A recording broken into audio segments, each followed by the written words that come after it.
Sudah muncul? Sudah, Pak. Sudah, Pak. Jelas, Pak. Oke. Chapter 6. Baik, kita pada hari ini kita masuk membahas mengenai strategic management chapter 6 terkait dengan corporate level strategy. Apa yang menjadi cita-cita kita di dalam perkuliahan di hari ini adalah Anda bisa mendefinisikan apa yang dimaksudkan dengan corporate level strategy. Anda bisa menjelaskan perbedaan antara terhadap level of diversification, jenis-jenis diversification di dalam corporate level strategy. Anda mampu menjelaskan mengenai 3 reasons, 3 alasan kenapa perusahaan perlu melakukan diversifikasi. Kemudian Anda dapat menjelaskan bagaimana perusahaan menciptakan value dengan menggunakan related diversification strategy. Anda dapat menjelaskan value terhadap unrelated diversification strategy. Dan Anda dapat menjelaskan mengenai insentif dan resources yang mengencourage kepada diversification. Dan Anda dapat menjelaskan motives yang mengencourage para manajer untuk melakukan diversifikasi di dalam perusahaan. Oke. Jadi secara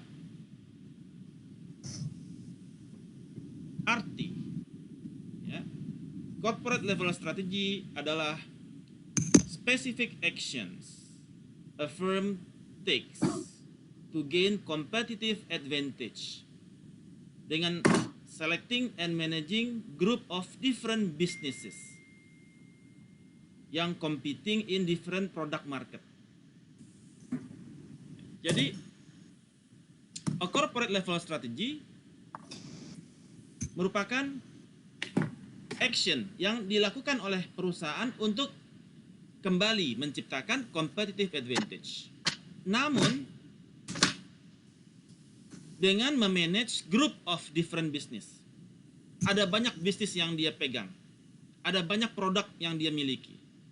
Jadi, di mana masing-masing produk itu dia competing di dalam market yang berbeda. Contoh, misalkan bank. Di dalam bank ada different business. Ada different business. Ada yang consumer banking, ada yang corporate banking, ya, ada yang commercial banking.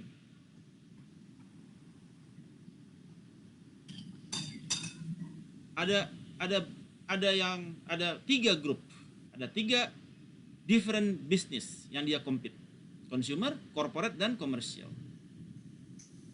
Dan di dalam masing-masing grup tersebut, mereka memiliki banyak produk. Di consumer ada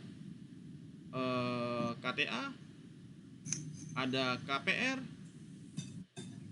ada kartu kredit, dan sebagainya. Di korporasi ada kredit investasi, ya, ada syndicated loan. Di komersial ada kredit modal kerja dan lain sebagainya. Ada different business, ya, yang harus di manage di dalam market-market yang berbeda. Di mana bedanya? Kalau KTA untuk marketnya adalah pegawai, khusus pegawai karena mereka mengajukan untuk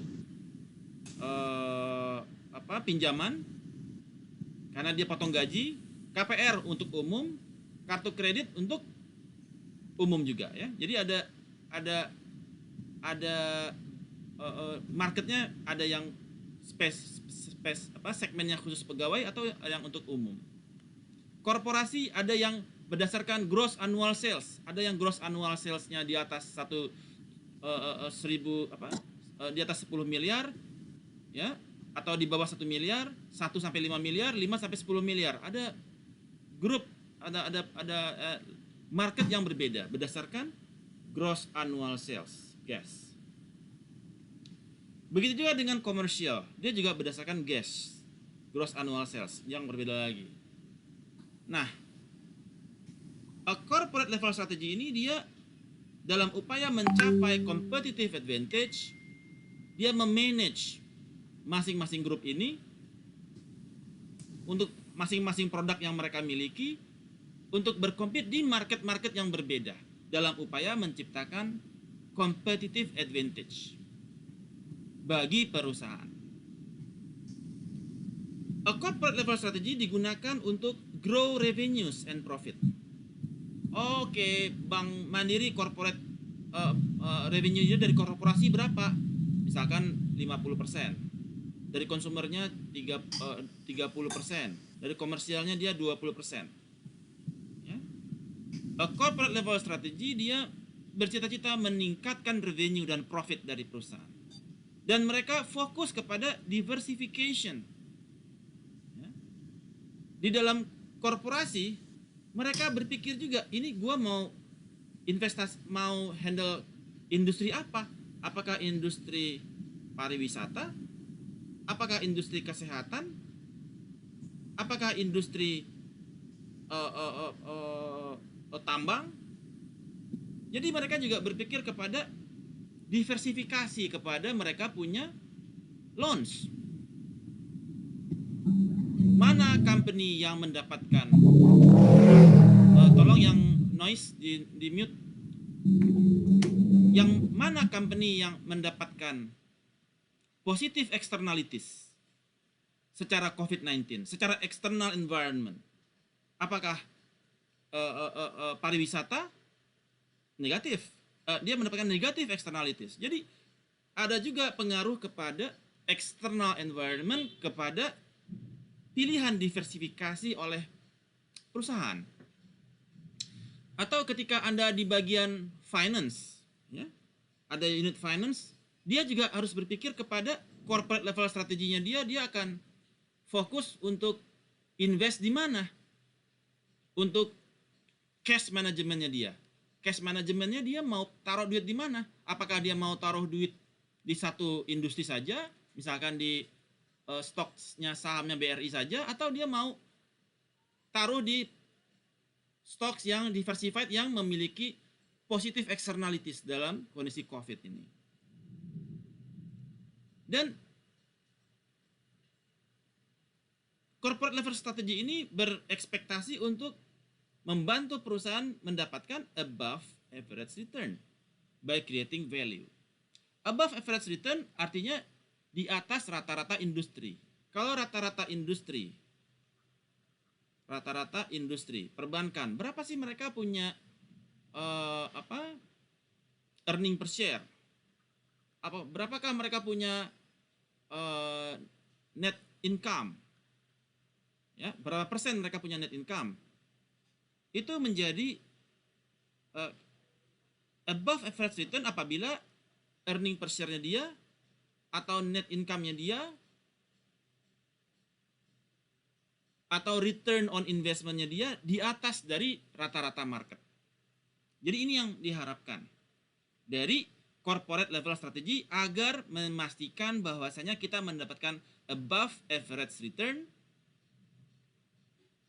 ya, dengan membuat diversifikasi yang sedemikian rupa sehingga mencapai kita punya scarcity of capital, menghasilkan return yang maksimal bagi perusahaan.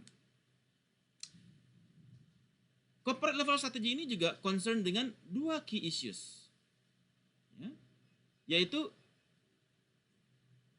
kita keputusan akan ada decision making. Kita harus invest di mana? Di produk apa atau di market apa?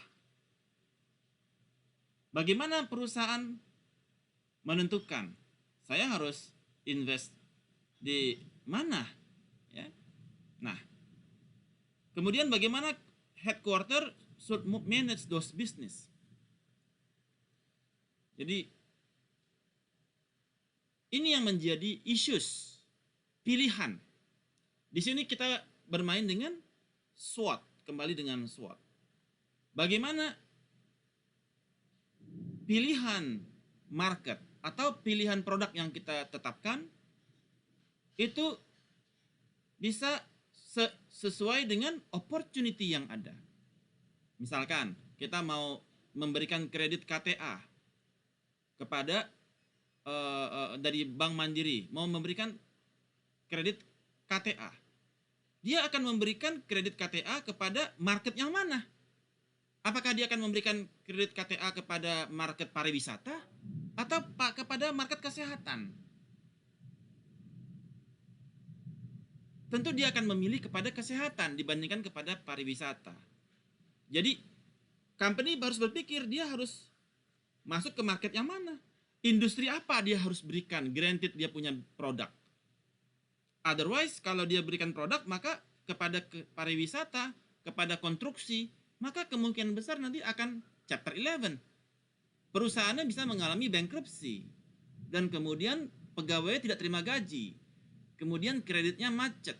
Dan kemudian NPL-nya tinggi. Dan kemudian dia di-merger lagi sama ajusi-ajusinya Bank Korea. So, itu menjadi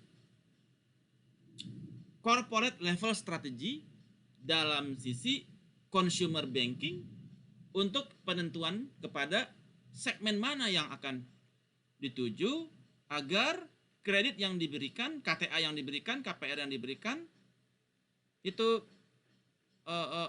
sesuai di dalam bisnis yang betul, yang tidak mendapatkan positive externalities. Secara korporasi juga seperti itu. Dia mau memberikan kredit kepada korporasi di bagian apa? Kembali kita akan bicara SWOT. Apakah bagaimana company ini dia terhadap COVID? Apakah dia mendapatkan positive externalities, negative externalities? Kalau dia mendapatkan negative externalities, kita reduce kita punya loans. Kalau bisa dipercepat pelunasan. Tapi bagi yang dia mendapatkan positive externalities, kita bisa beri insentif tambahan kepada kredit yang diberikan. So, company headquarter should manage those business. Secara corporate level strategy, kita harus manage those business. Kita diversifikasi portofolio kita mau di mana nih? Kita mau fokus kepada industri yang mana more dan industri yang mana yang kita reduce. Ya. Secara market, kita mau naikin yang market yang mana, reduce yang mana. Corporate level strategy. Secara korporasi kita mau naikin ke market yang mana, reduce yang mana. Secara consumer bank, commercial banking kita mau naikin ke yang mana, kita punya portofolio yang mana yang di reduce. Secara produk mana yang memiliki resiko yang lebih tinggi, mana yang risiko yang lebih rendah terhadap COVID. Oh, ternyata KPR terimbas banyak nih oleh COVID. Nah, kita mulai selektif atau bahkan kita stop lending dulu. Apabila dia mulai tinggi. Ya. Begitu juga dengan korporasi. Corporate. Apakah mana yang produk-produk yang non-performingnya tinggi. Ya, kita bisa stop lending dulu atau selektif untuk memberikan kredit. Tergantung dengan kondisi SWOT. Ini yang menjadi mukadimah saya untuk terkait dengan corporate level strategy. Sampai slide ini, any questions?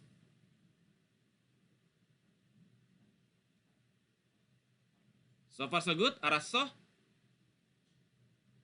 Pronto, Pak. Oke. Cukup, Pak. Di dalam bisnis corporate level strategy, tadi kita sudah sampaikan diversifikasi yang menjadi kunci. Ada diversifikasi bisa terkait dengan product diversification. Ya. Yang mana ini dia concern kepada markets dan industries which the firm competes. Ya, product diversification dia concern kepada market. Dia mau market yang mana ini produk? Yang terutama yang tentu kita berikan adalah yang mendapatkan opportunity-nya yang dia mendapatkan positive externalities yang kita akan lebih utamakan.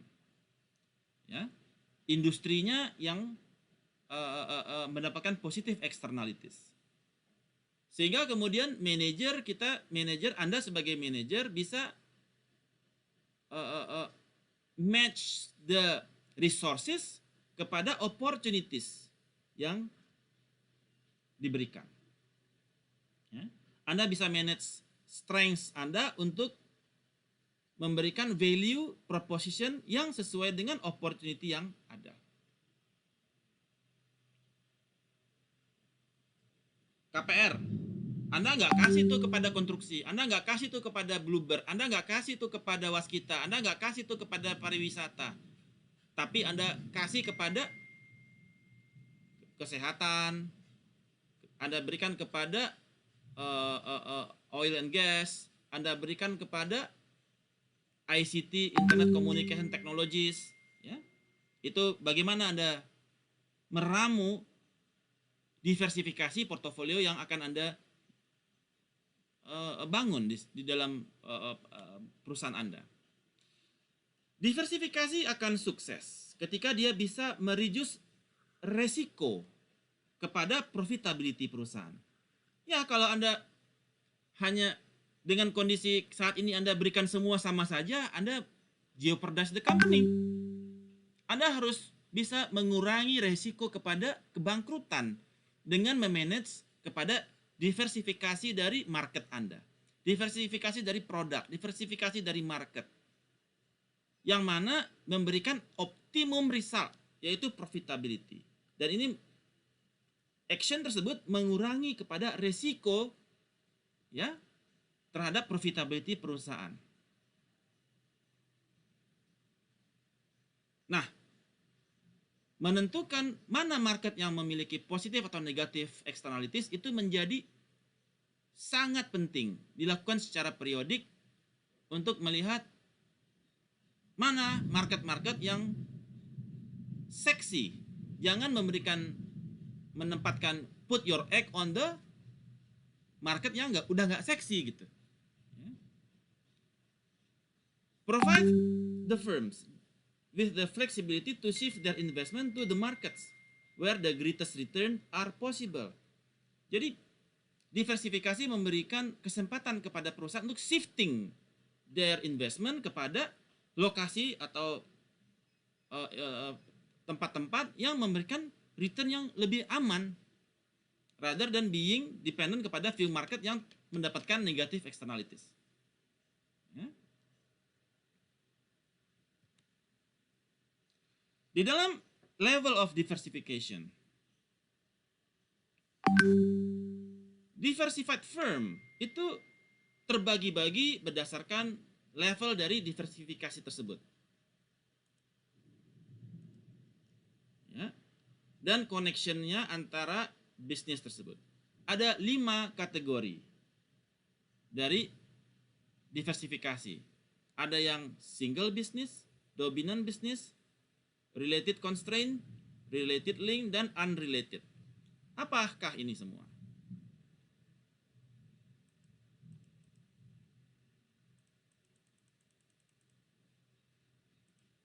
Oke. Diversifikasi secara higher levelnya dibagi kepada 3 level, yaitu yang pertama adalah low level of diversification. Low.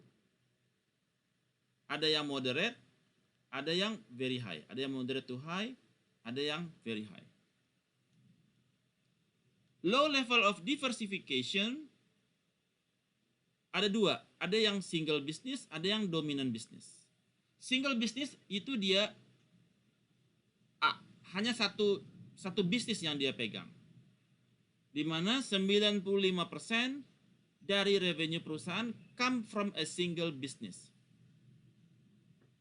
Fokus on A, jadi dia hanya satu bisnis saja. Itu dia low level of diversification. Atau ada juga yang dominant business, yang mana bisnis yang pertama itu, bisnis A itu mengenerate 70 sampai dengan 95%, dan sisanya dari other business yang B.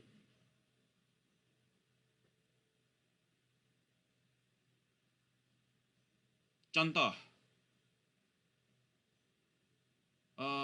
misalkan industri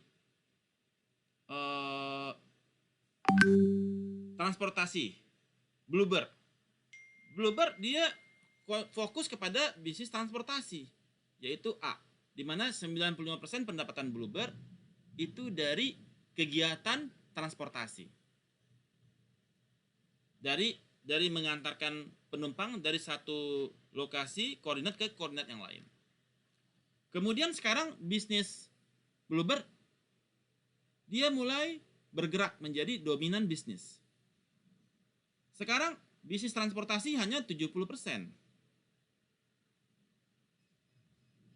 Sementara other income-nya dia dapatkan dari jualan mobil. Dia jualan mobil taksi, eks-taksi ya. Dia bisnis eks-taksinya sekarang laris banget. Nah, itu juga memberikan pendapatan bagi dia. Karena dari harga pokoknya dia dari harga pokoknya dia mendapatkan keuntungan, ya kan? Dia cat ulang, dia modifikasi, dia servis, dia rubah jadi mobil Sultan. Jadi Sultan taxi. Jadi dia warna-warni merah, kuning, biru, hijau, dia warna-warni tuh mobil-mobil. Jadi bisnis baru yaitu bisnis jualan mobil. Dia bikin showroom sendiri mobil secondnya dia gitu ya. Nah, Bluebird sudah shifting paradigm menjadi dari single bisnis sekarang menjadi dominan bisnis untuk transportasinya. Jadi tapi ini masih di dalam low level of diversification.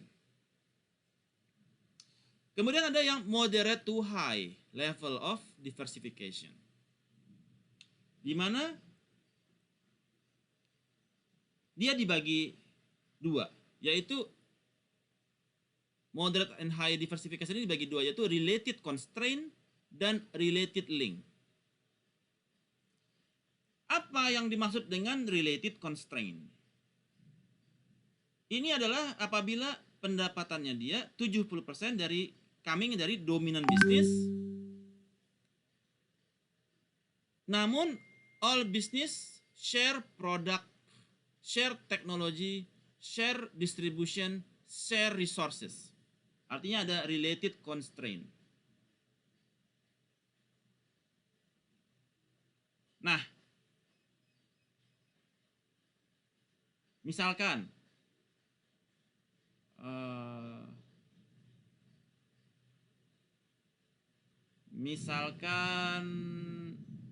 tektok mesin resources. Misalkan Uniqlo.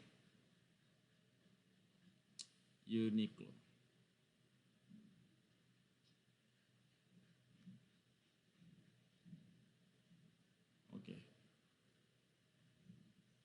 Uniqlo dia dari bisnis fashion. Kemudian dia juga masuk di dalam kondisi COVID, dia masuk ke bisnis medical equipment. APD. Ya, medical equipment. Ya. Jadi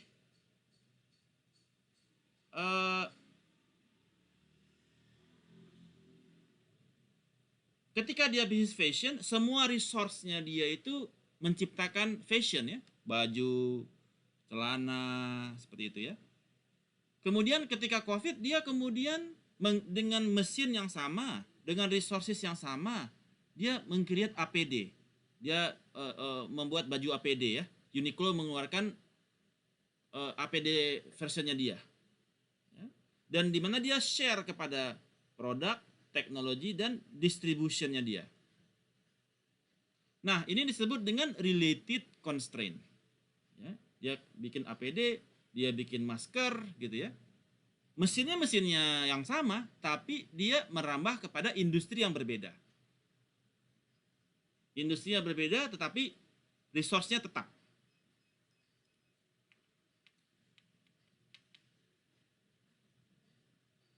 Atau yang kedua, misalkan Indah Kiat, INKP, Indah Kiat Pulp and Paper.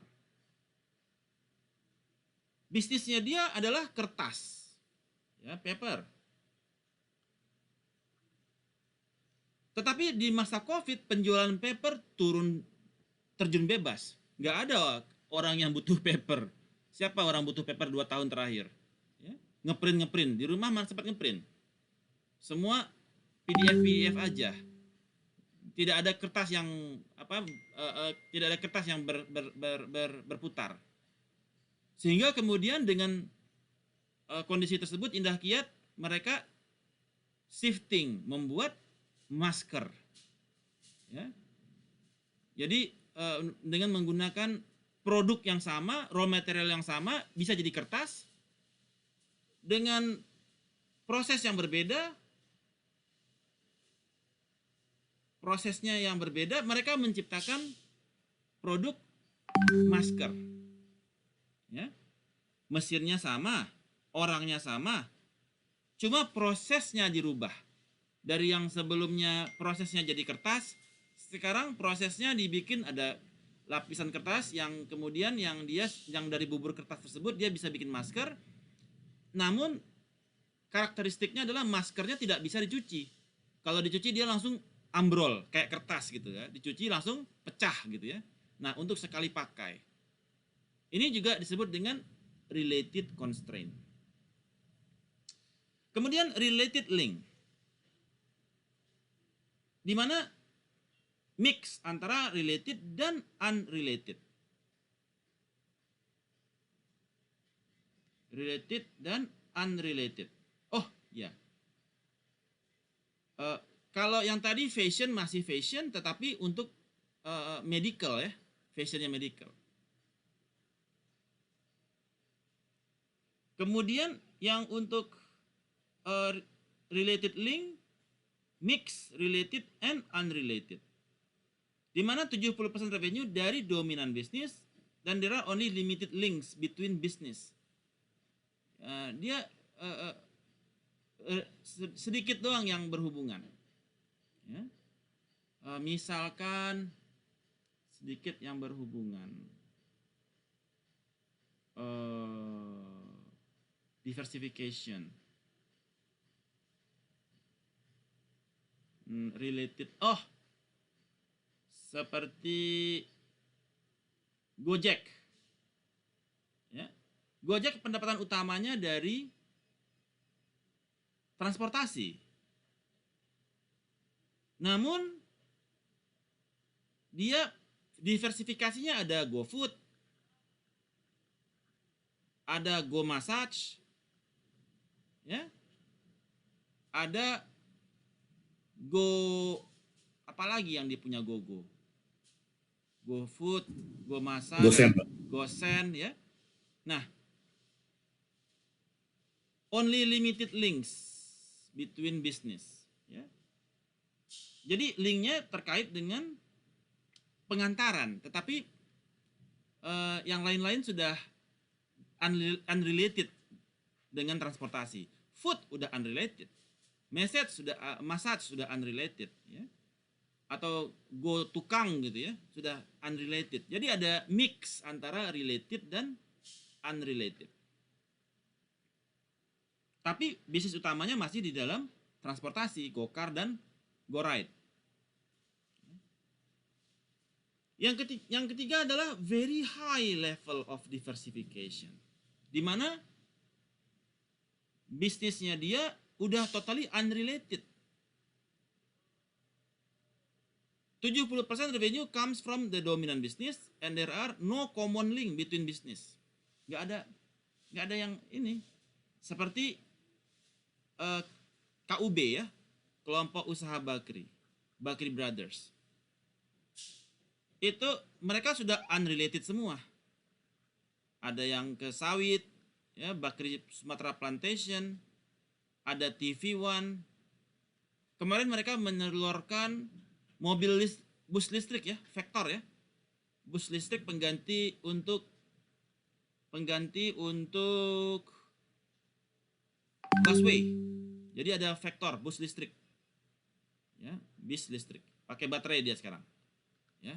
Nah, sekitar 30 unit sudah merambah jalan ibu kota, vektor. Itu dari Bakri. Jadi udah ada sawit, udah ada TV1, bis listrik. Nah, ini sudah highly unrelated bisnisnya. Jadi dia udah betul-betul unrelated. Ini antara lain 3 model diversification yang low, moderate, dan very high level of diversification. Sampai slide ini, ada yang ingin ditanyakan? Silakan. Any questions? So far so good? Kholas? Kholas, Pak. Oke.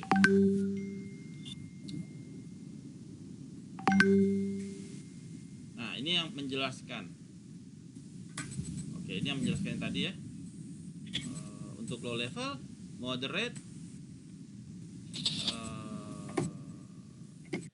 oke, moderate dan high. Oke. Nah, kemudian apa yang menjadi alasan bagi company untuk melakukan diversifikasi ini? Ya. Sebuah corporate level diversification strategy dapat digunakan untuk meningkatkan firm's value. Ya.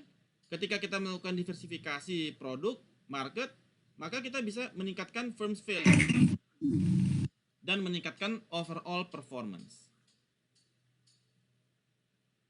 Value is created ketika strategi itu mengakibatkan peningkatan revenue bagi perusahaan atau penurunan biaya ketika mengimplementasikan kepada level bisnis atau corporate level strateginya. Nah, kemudian juga sifatnya corporate level diversifikasi ini untuk memberikan neutral effect. Jadi bagaimana caranya supaya kita nggak hancur-hancur banget lah gitu. Kita diversifikasi gitu. Ya, diversifikasi. Sama seperti ayat kan, nikahilah olehmu 2, 3, 4. Itu juga mengurangi efek sebetulnya. Jadi neutral effect. Dan kemudian juga mereduce firm value. Diversifikasi ini juga bisa mengurangi value dari perusahaan. Apabila diversifikasi tersebut tidak terkontrol atau tidak dimanage atau terlalu banyak. Kadang-kadang ada orang yang terlalu idenya terlalu banyak, terlalu luas sehingga dia berimprovisasi, berinovasi terlalu banyak sehingga diversifikasi terlalu banyak. Sementara tidak memberikan hasil yang signifikan kepada performance perusahaan. Nah, bagaimana model hubungan antara diversifikasi dan firm performance? Nah, jadi secara umum diversifikasi itu terbagi atas tiga macam value creation yang tadi disampaikan. Yang pertama adalah memberikan value creating influence, meningkatkan value dari perusahaan. Yang kedua, menetralkan, ya, sifatnya menjadi value neutral influence. Bagaimana dia dari yang terpuruk jadi netral lagi.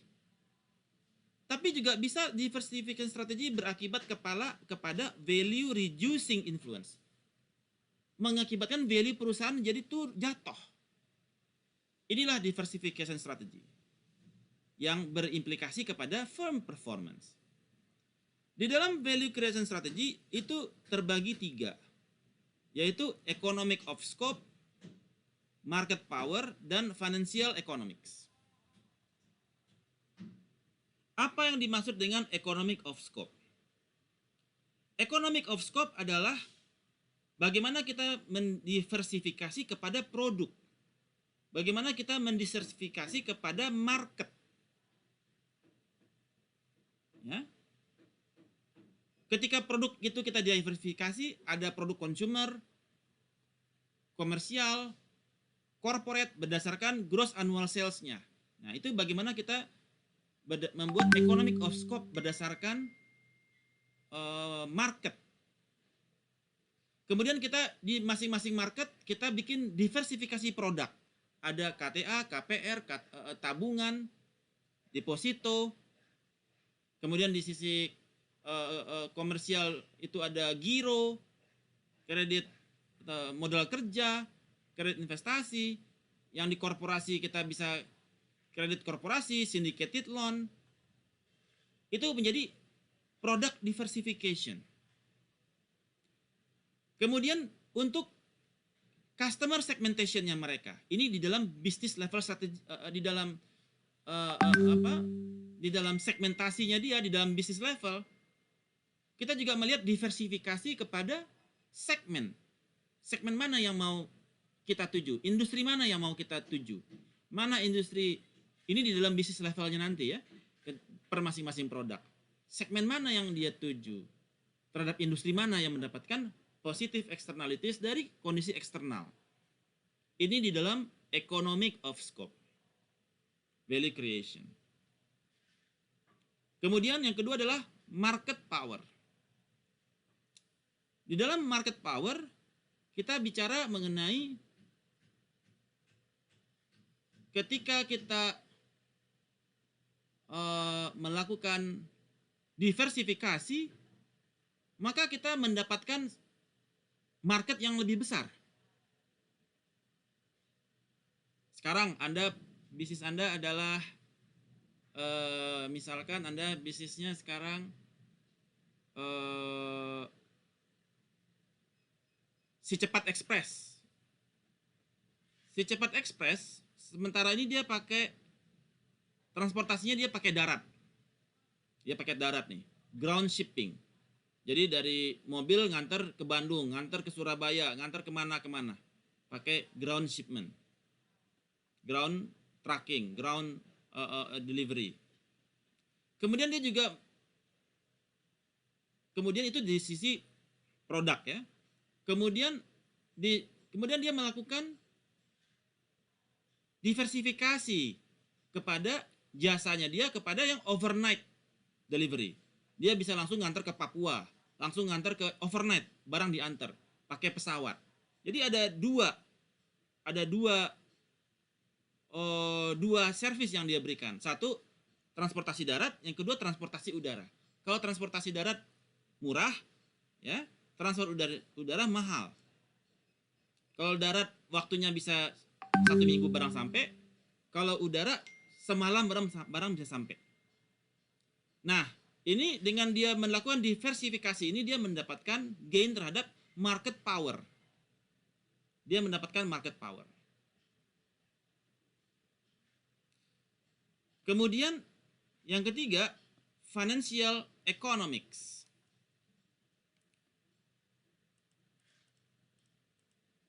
Apa yang dimaksud dengan financial economics?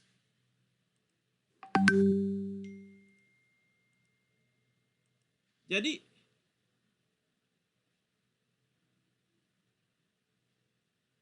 ketika perusahaan ingin melakukan diversifikasi, dia membeli perusahaan lain, dia mengakuisisi perusahaan A yang lagi jelek, ya. Kemudian dia akuisisi, misalkan sekarang Anda mengakuisisi Waskita Karya, mengakuisisi Bluebird, Anda perbaiki kemudian perusahaannya, Anda restructure, mereka punya hutang, mereka punya aset, ya. Jadi konsepnya seperti real estate ya, Anda beli sebuah aset rumah dengan harga murah karena kondisinya lagi mendapatkan negatif externalities dari COVID, sahamnya lagi jelek, Anda beli di harga murah, Anda perbaiki struktur organisasinya, Anda benahi di dalamnya, dan Anda kemudian Anda jual lagi di harga yang lebih mahal ketika daripada Anda harga beli. Jadi buy low, sell high. Jadi Anda melakukan restructuring kepada aset. Ini disebut di dalam financial economics. Bagaimana Anda melakukan financial engineer kepada company-company yang Anda acquire, Anda restructure, kemudian Anda jual lagi. Nah, ini masuk di dalam value creating influences. Kemudian yang kedua adalah value neutral influences. Jadi ini masuk kepada insentif dan resources. Maksudnya gimana? Jadi objektif dari value neutral diversification ini adalah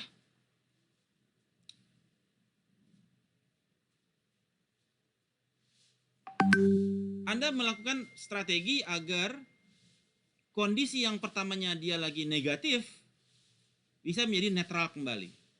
Ya. Incentives untuk melakukan diversifikasi itu datang baik dari sisi external environment maupun dari sisi internal environment. External environment itu terkait dengan regulation biasanya. Jadi kalau di dalam insentif ini ada external environment dan ada lagi yang dari internal environment. External environment ini dari misalkan regulation, bahwasanya bank harus memiliki capital adequacy ratio 5%. Kalau dia di bawah 5%, banknya akan di merger atau diakuisisi oleh bank lain. Ya. Jadi ada incentive to diversify karena terkait dengan regulation. Ya. Kemudian secara internal environment ini terkait dengan low performance. Jadi kalau perusahaannya dia performance-nya dia low, dia kemudian melakukan diversifikasi. Ya. Karena performance-nya dia low. Atau karena dia cash flow-nya dia nggak jelas untuk industri tersebut, maka dia diversifikasi untuk mendapatkan future cash flow yang lebih jelas. Kalau Anda di dalam industri transportasi darat, ketika COVID, Anda cash flow Anda nggak jelas. Kemudian Anda beralih kepada bisnis jual beli mobil, itu cash flow-nya jelas gitu ya. Nah, dagang mobil. Nah, itu juga karena adanya uncertainty kepada future cash flow, maka dia jualan-jualan mobil. Ya, semasa COVID dia jualan mobil terus tuh dia, kan karena dia butuh cash flow kan, butuh cash flow yang cukup kan untuk memenuhi kewajibannya dia untuk melunasi mobil-mobil baru yang dia beli. Ya. Kemudian juga terhadap resiko. Untuk mengurangi resiko maka dia perlu meningkatkan diversifikasi. Nah, jadi ini yang menjadi objektif kenapa company ingin melakukan diversifikasi untuk dia kembali netral. Nggak ngambil untung, cuma pokoknya dia netral deh. Dia bisa at par gitu, memenuhi kewajibannya dia untuk installment, cicilannya dia, agar company tetap running as usual gitu ya. Walaupun tidak ada keuntungan yang berarti, tapi dia tetap at least dia bertahan, survive di tengah gelombang pandemi. Kemudian value reduction influence. Jadi di dalam kegiatan diversifikasi ini sering terjadi managerial motives. Ya. High level management itu dia punya motif untuk meningkatkan untuk mendiversifikasi. Top level itu dia sering mendiversifikasi perusahaan dalam rangka untuk mengurangi resiko mereka. Jadi kalau dia gagal di satu industri atau di satu produk, maka dia dianggap gagal dan dia kemudian bisa digantikan CEO-nya. Anda gagal nih, copot. Nah, tapi kalau dia diversifikasi, dia punya produk, market, dia bisa gagal di satu tempat, tapi di tempat yang lain dia bisa berhasil. Jadi dia ingin mengamankan dia punya resiko employment di dalam perusahaan tersebut. Mengamankan kursinya sebagai CEO. Jadi dia ada managerial motives. Ya. Dan itu juga memberikan possible angpau, bukan angpau, apa namanya itu istilahnya? Kalau di bonus itu untuk para CEO itu apa namanya? Tantim. Nah, tantimnya besar, apalagi di BUMN ya. Tantimnya bisa puluhan kali gaji gitu ya. Nah, itu mereka selalu berpikir diversifikasi untuk mengamankan posisinya dia. Kalau di satu tempat ini consumer banking gagal, rontok, kalau dia cuma punya satu market saja di consumer banking, maka dia bakalan anyut tuh kalau itu gagal. Maka dia diversifikasi ke komersial dan corporate. Kalau di KPR aja dia gagal, dia harus punya produk yang lain, KTA, kartu kredit, dia harus punya. Untuk mengamankan dia punya resiko employment. Ini yang menjadi managerial motive to diversify yang sifatnya reducing kepada value reducing, mengurangi value. Ya. Dan sehingga sering terjadi, kenapa ini disebut value reducing? Karena sering terjadi inappropriate diversification. Sebetulnya nggak perlu diversifikasi, tapi dia paksakan juga diversifikasi. Sehingga ini menjadi value reduction influence kepada corporate strategy. Nah, inilah 3 hal yang mendasari kepada diversification strategy dalam rangka untuk mencapai above average return bagi perusahaan. Sampai slide ini. Any questions? Silakan. Any questions? Belum, Pak. Belum? Alright. Nah, ini menjelaskan yang tadi ya. Economic value creating. Ya, economic of scope. Jadi bagaimana dia bisa mengenerate diversifikasi kepada market, produk, dan sharing activities. Dan juga transferring dari core competentiesnya dia. Dia misalkan jago di KPR, dia taruh di KTA, taruh di kartu kredit, ya.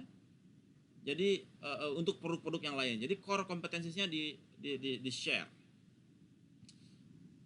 Di dalam market power, bagaimana kita meningkatkan market power juga bisa melalui vertical integration. Nah, tadi dia tadi contohnya dia produk lain yang marketnya lebih besar skopnya, sehingga dia mendapatkan market power, dan dia juga itu secara horizontal.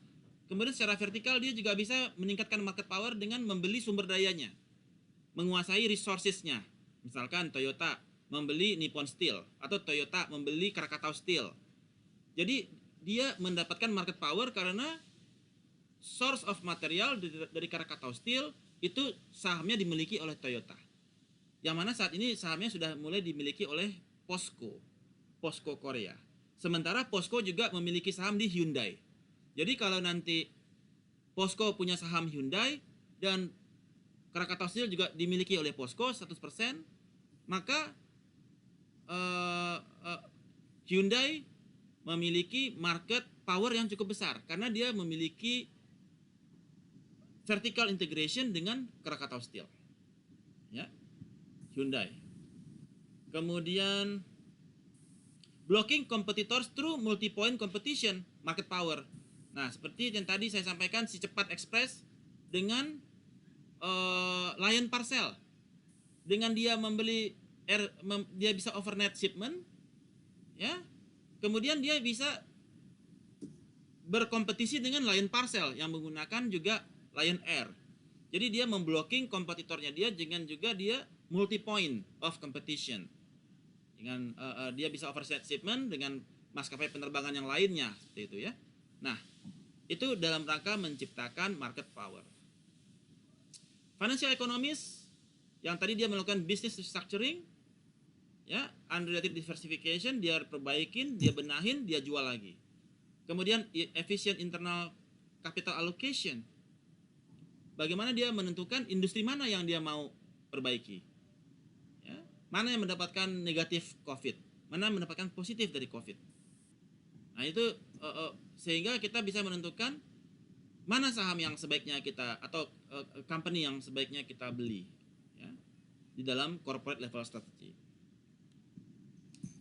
Value neutral tadi kita bahas terkait dengan peraturan, ya, peraturan pemerintah yang capital adequacy ratio di bawah 5%, itu kalau nggak di merger, sehingga kita udah deh kalau gitu kita diversifikasi supaya CAR kita naik, ya, diversifikasi kepada kita punya market atau produk.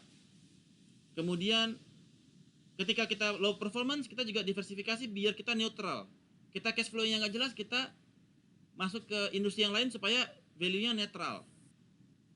Ini yang menjadi objektif kepada menetralkan kepada value kita untuk tujuan diversifikasi. Dan value reducing diversification. Karena adanya inappropriate diversification yang dilakukan oleh para high level management untuk mempertahankan posisinya dia di dalam employment company. Nah, ini yang tadi yang dijelaskan. Market power,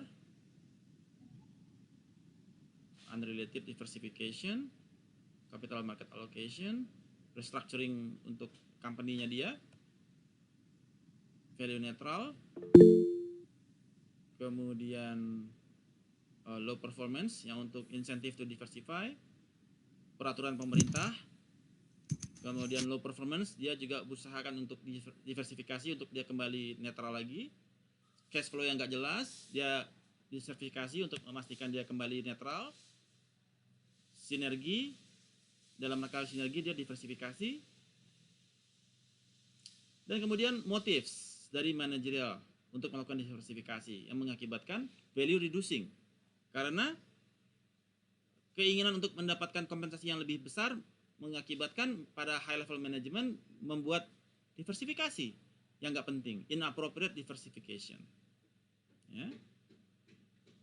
Over diversification kebanyakan itu juga reduce kepada value creation.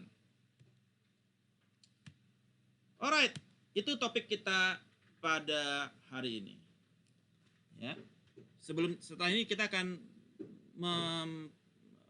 teman-teman yang sudah menyelesaikan untuk jurnal, tugas deck PowerPoint-nya untuk mempresentasikan. So sebelumnya ada sampai di sini dulu. Ada pertanyaan dari teman-teman semua. Silahkan terkait topik kita hari ini. Izin Pak, Monggo, boleh bertanya Pak, silakan, dari apa yang Bapak sampaikan tadi Pak, saya melihat ini kan seandainya sebuah perusahaan yang melakukan diversifikasi atau different dari apa yang mengingat kondisi lingkungan yang ada, misalnya kondisi pandemi saat inilah misalnya Pak tadi, seperti yang saya tangkap dari penjelasan Bapak tadi. Dan berbagai variabel yang menjadi pertimbangan ada yang Bapak sampaikan tadi, tapi ujungnya Pak kalau boleh saya jadi mikir semua kembali ke intuisi pengambil keputusan Pak ya. Dalam apakah ada ilmu generik yang bisa mengcover semua itu yang saya belum menangkap Pak. Pak Edi suka memancing. Enggak lah Pak. Oke. Saya keluarkan ilmunya ya. Saya tadi nggak bahas ilmunya. Jadi Pak Edi minta ilmunya tolong dikeluarin ya. Oke, sebentar. Saya masih simpen. Kalau Pak Edi nanyain saya keluarin. Sebentar ya. Siap. Pak Edi ini luar biasa ya. Dia tahu aja kalau ada yang hal-hal yang masih disembunyikan itu dia feelingnya tajam beliau. Enggak lah Pak. Ngeri. Sebentar. Workshop saya di mana ya? Untuk workshop saya dengan Bu Afiliani begitu. Saya waktu itu diundang sama TV One juga. untuk dengan Bu Afiliani, kita berdua diskusi mengenai efek COVID-19. Sebentar. Workshop. Mana workshopnya? Oh, ini workshop. Kemudian bukan. Oke, sebentar. Economics,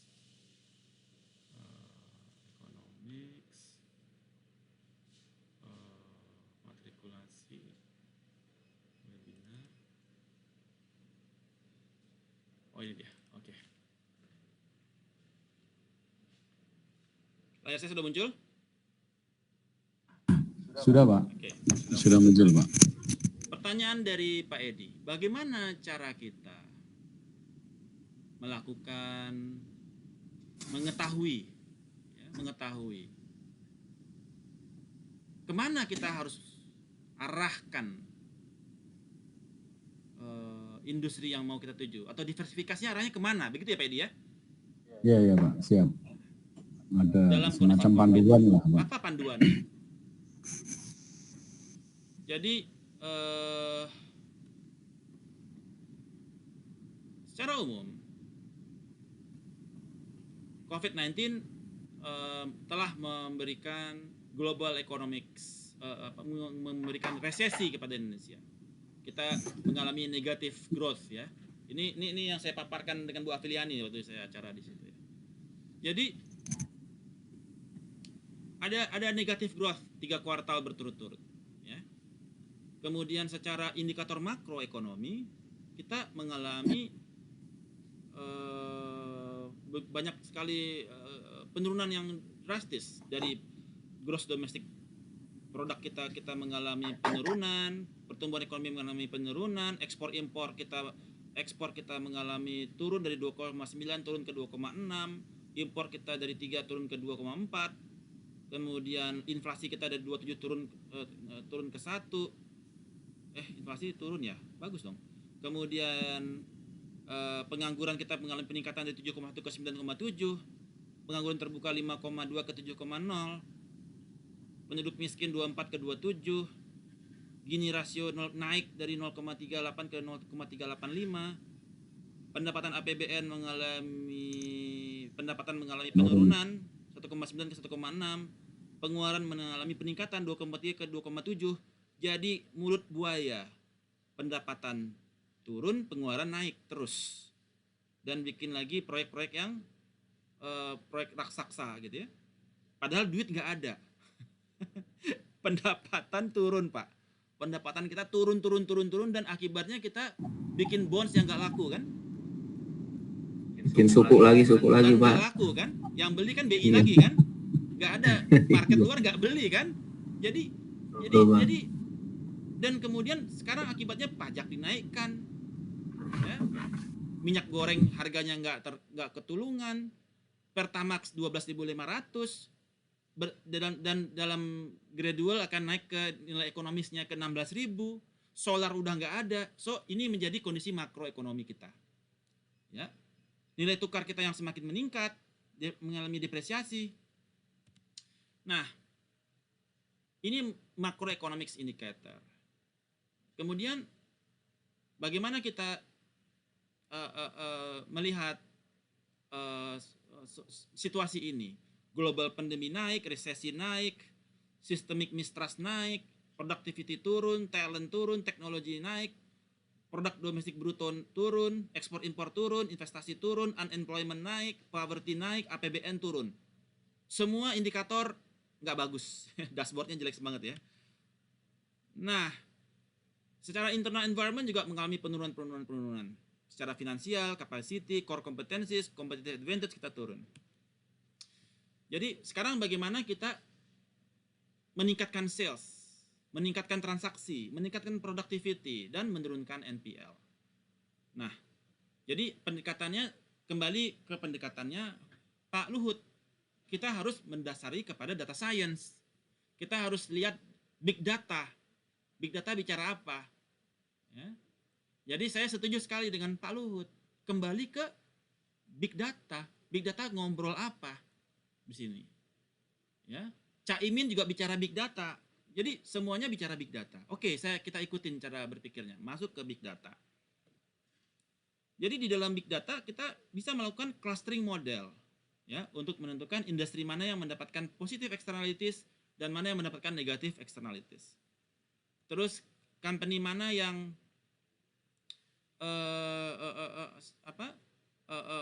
customer mana yang mendapatkan clustering model kepada customer mana yang mendapatkan positive externalities dari COVID. Jadi kita nggak berikan sembarangan memberikan kepada customer semua sama aja, kita bedakan customer ini. Ya, kita buat credit scoring berdasarkan cluster. Kemudian kita buat credit rating company berdasarkan cluster atas kondisi COVID ini. Dan ini mengakibatkan potensial IPO, company-company mana yang bisa potensial IPO, company mana yang bisa mendapatkan potensial merger dan acquisition, mana company yang bisa di-merger dengan company yang lain. Dan potensial diversification secara corporate level. Nah, ini kita baru bicara kepada potensial diversification kepada corporate level. Di sini masuknya. Jadi kalau kita gunakan metodologi yang saya gunakan adalah menggunakan clustering model menggunakan K-means. Jadi kita berdasarkan company listed di BEJ, ya. Ini bagi Anda nanti yang ikut kelas investment, nanti ketemu saya kita bahas ini juga. Kita dapatkan financial statements-nya mereka, kemudian kita bagi menjadi rasio keuangannya, dan kita bisa melihat mereka ada di mana posisinya. Jadi ada di mana mereka posisinya. Jadi berdasarkan debt to equity ratio, operating profit margin, sales and growth. Sebenarnya cara metodologi saya sudah kirim ke bapak-bapak ke Anda semua di ini ya.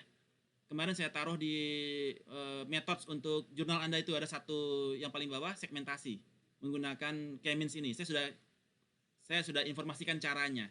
Anda silakan nonton aja ya. Udah dia lihat belum? Yang saya share kemarin di Google Classroom untuk assignment.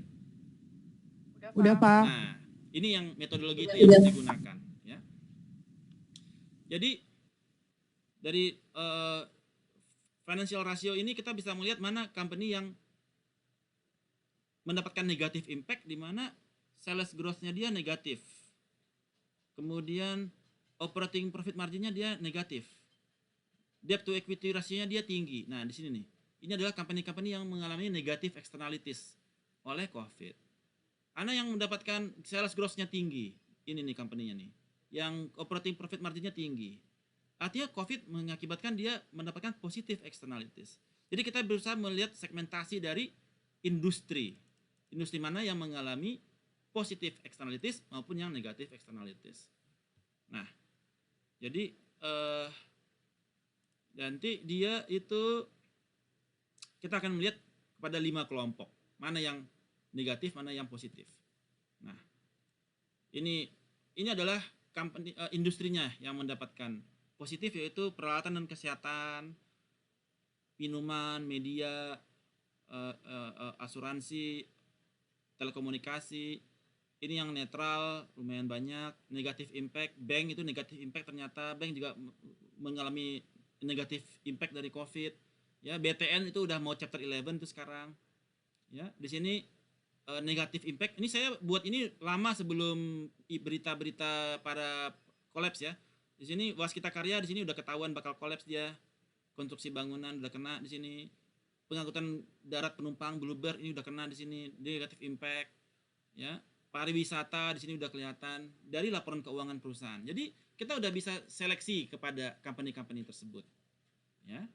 Nah, ini menjawab pertanyaan dari Pak Edi. Bagaimana caranya kita tahu? Ya, Anda mainkan datanya menggunakan Big Data Analytics. Ya. Ini adalah company-company-nya ya, yang pemain besarnya terhadap negatif impact dan positif impact ini. Dan di sini apa implikasinya? Ada potensial IPO di sini, ada credit scoring yang kita harus tentukan kepada company atau kepada customer yang dia scoring industrinya bagus atau jelek. Jadi kita bisa men-score orang itu sebelum kita berikan pinjaman kredit. Credit rating juga kepada industri Jadi saat ini belum dilakukan ini. Kita tidak melakukan credit rating ulang karena mereka nggak memiliki kemampuan di situ. Kemampuan itu dimiliki oleh kita di dunia akademik. Ya, industri nggak punya kemampuan untuk merubah credit rating. Kenapa? Mereka tidak punya kemampuan merubah credit scoring. Kenapa? Karena mereka mengandalkan konsultan luar negeri, bayarnya mahal. Sekarang mereka bikin credit scoring, import dari Citibank, import dari HSBC, mereka adopsi. Credit rating juga begitu, pakai lagi data dari luar negeri. Jadi nggak mau bertanya kepada akademik, nggak mau balik ke kampus, tanya dong ke profesornya, gimana Prof? Bantuin kita dong Prof, perbaikin credit rating, bantuin kita dong Prof, perbaikin credit scoring. Akibatnya chapter 11 semua. BTN bangkrut, siap-siap bangkrut, udah pada chapter 11 tuh BTN. Ya, Baskita Karya, Bluebird, dan kemudian terkait ini juga bisa juga regulasi kepada government. Tidak berlaku umum, tidak berlaku kaidah umum regulasi, tetapi kaidah khusus. Industri ini regulasinya begini, industri ini regulasinya begini. Ini yang sudah disampaikan, saya sudah sampaikan ini ke Bu Afiliani segala macam, di acara-acara segala macam, TV, bukan TV waktu itu ya, workshop ya, YouTube, masuk di YouTube sih kalau nggak salah. Nah, jadi ini yang menjadi metodologinya Pak Edi, ya, metodologinya, sehingga kita tidak di dalam corporate level strategi kita bisa memilah mana cluster yang mau kita fokus, mana cluster yang mau kita drop, mana yang mau kita keep, mana yang mau kita start untuk cluster tersebut kita berikan, mana yang kita drop. Ada 3, start, keep, and drop. Start untuk industri mana yang mau kita masuk, misalkan masuk industri minuman, mana yang mau kita keep, misalkan kita sudah ada sekarang, ya udah kita keep deh ini yang mesin, listrik segala macam. Mana yang mau kita drop? Ini kita drop nih. Utility gas, konsumsi bangunan kita drop. Nah, jadi kita bisa melakukan corporate level strategi dari sisi start, keep, and drop kepada portofolio kita saat ini secara diversifikasi. Kemudian kita bisa melakukan credit scoring kepada potensial customer kita berdasarkan industrinya dia. Kemudian kita bisa membuat credit rating bagi perusahaan supaya bank tidak rugi, karena bank udah mendapatkan negatif externalities di sini. Kemudian dan peraturan pemerintah itu tidak bisa secara hakiki, secara umum, kaidah umum atau isim nakiroh, tidak bisa menggunakan isim nakiroh, berlaku umum, tidak bisa. Dia harus berlaku secara isim makrifat, khusus untuk industri A, industri B berbeda regulasinya, tidak berlaku secara nakiroh. Nanti Anda buka di Google isim nakiroh sama isim makrifat. Kalau Anda belajar nahwu sorof ya, Anda di Paramadina Anda harus paham nahwu, Anda harus paham sorof, Anda harus paham isim, Anda harus paham wazan. Ya, jadi ini karena universitas kita universitas Islam ya, Paramadina. Oke, menjawab Pak Edi. Pak Edi? Menjawab Pak, ya Pak, siap. Saya baru unmute-nya Pak. Oke. Menjawab Pak. Jadi pengambilan atau arah panduannya seperti yang tadi disampaikan, di mana ada yang paling high negatif, high positif, atau juga ada yang netral. Ini yang paling penting itu di sini sebenarnya Pak. Ya, menurut saya Pak. Ya. Nah, terlepas dari sebelumnya saya sudah kirim ini ke Excel-nya kan? Iya Pak, iya udah ada. Saya sudah share ini sebetulnya ya. Oh iya Pak. Nah di dalam prakteknya Pak, atau di dalam ini di dalam realitanya, berarti tetap aja kembali ke intuisi manajemen Pak ya, atau direct tidak ada intuisi di sini. Ini bermain dari sisi clustering Pak, data science. Oh gitu, ya, siap. Karena kalau kita based on intuisi, ya intuisi kita kan bilang meroket Pak. Iya. Tapi harapannya kan irisnya jeblok kan? Iya Pak. Nanti akan meroket cus gitu kan, tiba-tiba jeblok. Gitu. Nah, itu intuisi Pak. Iya Pak, setuju Pak, karena intuisi selalu dipengaruhi oleh harapan Pak. Nah, ada motif karena sini ada motif kan, mempertahankan kekuasaan. Diversifikasi Iya. kan. Salah satunya lakukan diversifikasi ibu kota baru, itu diversifikasi. Ya toh? Iya, MRT iya. itu diversifikasi. Dalam rangka dia untuk mempertahankan employment. Ya. Kalau yang satu gagal, yang satu berhasil kan? Semakin banyak diversifikasi kan, yang Kertajati gagal, tetapi di sini kan berhasil. Iya, iya. Jadi ada diversifikasi Ada. kepada produk, yang mana yang mau diberikan penekanan kepada yang berhasilnya kan, Trans Papua Iya. segala macam, Trans Sumatera gitu ya. Itu salah satu strategi diversifikasi di dalam kekuasaan. Bagaimana kita mempertahankan kita punya employment. Nah, mengacu kepada tadi ya, employment, bagaimana kita mempertahankan employment berdasarkan motifs, ya, motifs. Nah, ya, jadi dia mempertahankan, dia punya motif untuk kadang-kadang terjadi inappropriate diversification. Inappropriate diversification yang mengakibatkan value reduction. Karena terlalu banyak, Pak. Duit nggak ada. Nah, itu juga mengakibatkan value reduction. Bahkan kita sekarang akibatnya pendapatan kita negatif kan? Iya, betul, Pak. Bayar utang aja kita mesti ngutang. Pajak dijadikan 11%. Ini adalah akibat dari inappropriate diversification. Karena ingin mempertahankan employment. Ingin mempertahankan employment, ya, mempertahankan posisi, dan jadi kalau ada satu tempat yang gagal, di tempat yang lain masih bisa excuse seperti itu.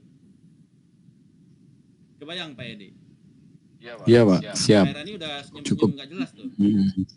Mau ditanya Cukup juga? jelas, Pak. Karena itu kayak hedging juga, Pak, ya, yang Bapak tadi jelaskan, Pak, ya. Iya, itu bridging kepada topik ini jadinya. Iya. Oke, Pak. Makasih, Pak Jerry. Oke, pertanyaan yang lain, Cukup silakan. jelas, Pak. Alright, tidak ada pertanyaan? Oke, kalau tidak ada pertanyaan, kita lanjutkan ke presentasi dari assignment yang kemarin. Siapa kelompok yang mau maju pertama kali? Silakan. Saya stop dulu.